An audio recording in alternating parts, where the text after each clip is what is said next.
ज़ारून मांगने वाला है शफ़क़ से माफ़ी, तो क्या शफ़क़ कर देगी ज़ारून को माफ़? और अब माम शफ़क़ को अपने घर में बर्दाश्त कर पाएगी या फिर नहीं? ड्रामा सीरियल शराकत की आने वाली एपिसोड बहुत ही ज़्यादा इंटरेस्टिंग बनने वाली है, क्योंकि आने वाली एपिसोड में माम अपने घर वापस आ जाती है तो ज़ारून माम को माफ़ कर देता है, लेकिन वो दिल से माफ़ नहीं करता। वो माम से कहता है कि माम, मैंने सिर्फ तुम्हें अम्मी की खातिर माफ़ किया है। अगर तुमने अम्मी को खुश रखा और उनकी सेहत का ख्याल रखा तो फिर हो सकता है कि मैं तुमसे अपनी नाराज़गी ख़त्म कर दूँ। और माम भी ज़ारून की अम्मी के सामने हाथ जोड़कर माफ़ी मांगती है ताकि सबको यकीन दिला सके कि वो अच्छी बन चुकी है।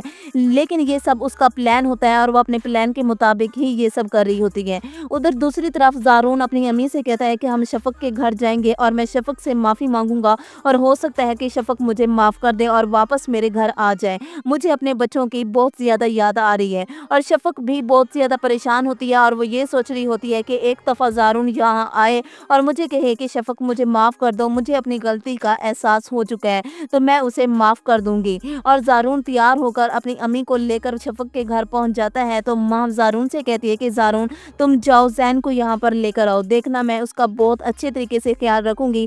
ज़ैन तुम्हारा बेटा है, तुम्हारा हक है उस पर, तो तुम उसको अपने घर वापस लेकर आओ। तो ज़ारून माम से कहता है कि मैं उसे लेने के लिए ही जा रहा हूँ और मुझे पता है कि मुझे क्या करना है, इसलिए तुम्हें बताने की ज़रूरत नहीं है। तो ज़ारून अपनी अम्मी को लेकर शफ़क़ के घर पहुंच जाता है और शफ़क़ भी ज़ारून और उसकी अम्मी को देखकर बहुत खुश होती है और ज़ारून शफ़क़ से माफ़ी मांगता है और शफ़क़ से कहता है कि शफ़क़, मुझे गलतफ़हमी हो गई थी, मुझे माफ़ कर दो, मुझे अपनी गलती का पछतावा है और अब अपनी नाराज़गी ख़त्म कर दो।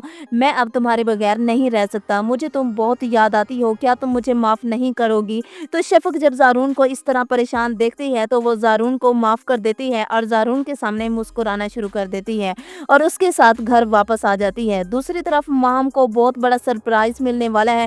जब वो अपनी आंखों के सामने शफ़क़ को देखेगी तो वो फिर से शफ़क़ को नुकसान पहुंचाएगी और इसके साथ साथ उसके बच्चों को भी नुकसान पहुंचाने वाली है। तो नाज़रीन, आप लोगों को क्या लगता है कि अब फिर ज़ारून और शफ़क़ के दरमियान माम आ जाएगी और क्या माम जैसी औरत को माफ़ कर देना ठीक है या फिर नहीं? अपनी कीमती राय से ज़रूर आगाह कीजिएगा। वीडियो को लाइक और चैनल को ज़रूर सब्सक्राइब कीजिएगा। तब तक के लिए अपना बहुत सारा ख्याल रखें। अल्लाह हाफिज़।